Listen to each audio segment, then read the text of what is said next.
गूढं वसुदेव गिरा कर्तुं ते निष्क्रियस्य संस्कारान्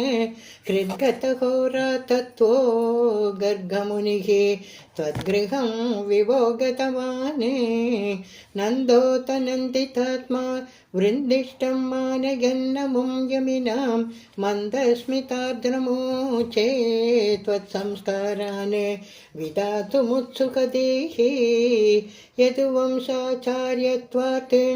मुनिभृतमिदमार्य कार्यमिति कथयन्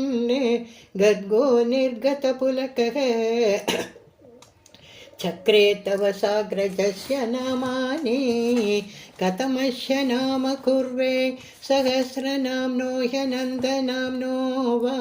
इति नूनं गर्गमुनिः चक्रे तव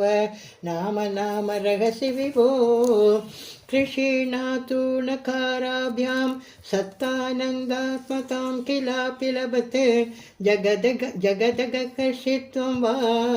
कथय दृशिः कृष्णनाम ते व्यतनोत् अन्यां च नामभेदान् व्याकुर्वन्नग्रजे च रामादीने अतिमानुषानुभावं न गयदत्वाम् अप्रकाशयन् पित्रे स्निह्यति यस्तव पुत्रे मुह्यति सनमायिकै पुनः शोकैः द्रुह्यति यः स तु नश्येते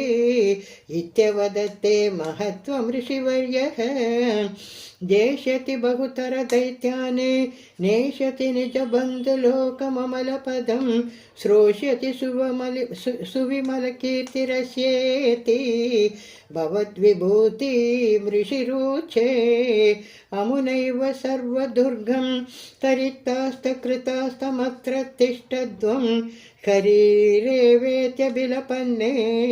यत्यादित्वामवृणयन् स मुनिः गर्गेत निर्गतेऽस्मिन् नन्दितनन्दादिनन्द्यमानस्त्वं मद्गतमुद्गतकरुणो निर्गमय श्रीमरुत्पुराधीश सर्वत्र गोविन्दनाम संकीर्तनं गोविन्द गोविन्द।